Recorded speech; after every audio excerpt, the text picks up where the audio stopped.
Okay, we're going to try this again.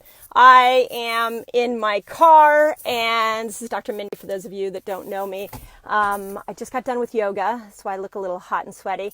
And I want to talk to you today about rushing woman syndrome because on Monday I posted a Facebook Live about an incredible book I read by Dr. Libby Weaver. If you're a woman, I highly recommend you get it. And it was about the concept that as women, we're rushing around, going from thing to thing to thing, but that our bodies are truly not made to have this overscheduled, overstressed, over sympathetic lifestyle. And our hormones are truly suffering because of it. So I've had amazing messages and comments on my videos this week, and a lot of women really searching for better answers to help this rushing woman syndrome that they feel like they're a part of. And this morning I woke up to a post by a friend who said to me, "Hey Mindy, have you ever shared your rushing woman story and your hormone story?" And I realized I haven't. I've never, in a Facebook Live format, shared with you all what the journey that I've been on. And I think my purpose in doing this is to kind of give you guys, hope you don't feel alone in your hormone process. If you're like I have been, drowning in hormones going up and down. I'm 48 now. I'm definitely in perimenopause. I'm definitely feeling the swings. So I hope my story will resonate with you and inspire you to keep moving through your menopause years and your perimenopause years, because I found some really cool answers.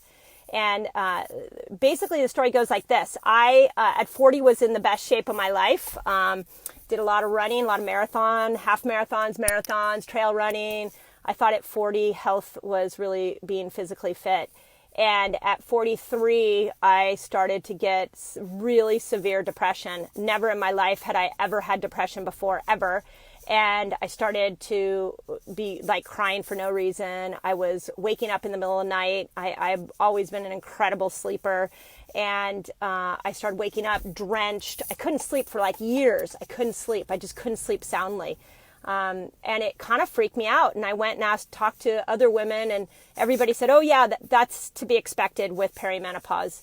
Yet I was 43. I always knew menopause to be something that happened in your 50s. And so I kept digging for answers, and I identified that I had a tremendous amount of lead in my body, and I started detoxing lead, and that's how I got into heavy metal detoxing, and really saw changes in my hot flashes, saw changes in my sleeping, saw changes in my muscle strength. Like, things really changed for me when I did a heavy metal detox. And as the years have gone on, that has been the solution. The detoxing has really helped me get my hormones under check. But this year has been a difficult year. My daughter's a senior in high school, and I am going through the emotions of my first child leaving the home. And it's been stressful. The application process has been stressful. The getting rejected from schools, trying to figure out what schools she's going to go to has been stressful. And now here we sit 3 weeks from graduation, and I find myself often teary and stressed and feeling like, wow, motherhood, I know it's not coming to an end, but it's definitely going to change as I launch my first one out into the world. And that level of stress has thrown my hormones off once again. Anxiety has been a big thing that I've been experiencing, and just not being able to settle. And so I picked up Dr. Weaver's book a couple weeks ago, and it just totally blew me away. It was like the rushing woman was exactly who I am, who I've been for like the last 15 years. I've been a rushing woman. And I realized how much of my health I've been damaging by being a rushing woman, even though I am eating well, even though I fast, even though I do ketogenic, even though I exercise. Like, I totally am doing all the right things, except I haven't stopped rushing. And when I picked up Dr. Weaver's book, and she explains in the book how when you're rushing all the time and you're in go, go, go mode, what ends up happening is your cortisol goes up, and then your progesterone goes down. And as progesterone goes down, estrogen starts to become very dominant. And when estrogen is dominant, as I say, I call it my estrogen monster. I can feel when estrogen is dominant in me. I'm irritable. The things that I normally can like let sort of fall off my shoulder aren't falling off my shoulder anymore. Things that, little things like a dish out of place in the kitchen starts to irritate me. And I totally resonated with this book. Again, if you have not read The Rushing Woman Syndrome, I highly recommend you read it, because I realized that not only am I a rushing woman, but so many of you guys are rushing women. And so many of you that are even following me on Facebook and are patients of mine, you're doing all the right things, except you haven't stopped rushing. And there is a wonderful saying, which is to train your relaxation response. I learned that from my dear friend and coach Katie, that's her specialty. She's a performance coach, and she teaches people how to train their relaxation response. So that is what I am going to be doing for my own rushing syndrome. And I am going to be teaching this, the training your relaxation response. We'll be talking about it at my event on Saturday at the women's event. I'm also going to show you, if you really resonate with this and you're somebody who you're going through perimenopause, or you're going through menopause and you want to really work on raising that progesterone and lowering the estrogen.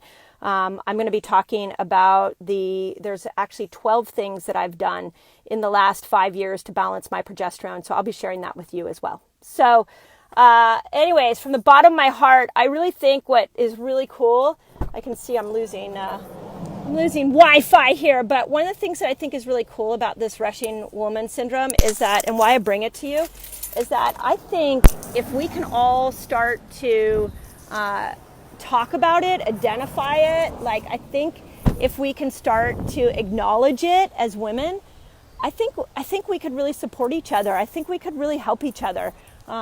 So I'm starting with me, and I'm just coming. I feel like I'm like confessing that I am a rushing woman, and it's destroying my health, and it's time to change.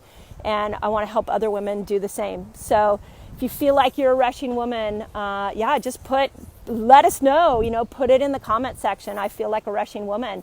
A lot of my Facebook lives over the next next couple of weeks are all going to be strategies, how to get us unrushed, how to balance our hormones in this day and age that we live in. How do we do this? How do we live in this world where we are so overstimulated and we're running from thing to thing? And those of you that are working and also a mom, like, how do you do that?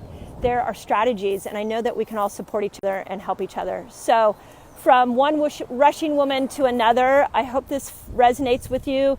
I hope to give you answers over the next couple of weeks. If you're coming to my event on Saturday, you're going to hear Katie talk. She's going to give you some really hard, concrete things that you can be doing to unrush. And I'll be giving you some nutritional ideas to raise your progesterone and lower estrogen. So join us. I'm excited to be on this journey with you. So again, from the bottom of my heart, stop rushing. I'm going to put down my rushing badge, and I'm going to move into my chill badge. And I'm going to start making a very concerted effort to stop being a rushing woman. So cheers. Hope that resonates with you. Have an amazing day.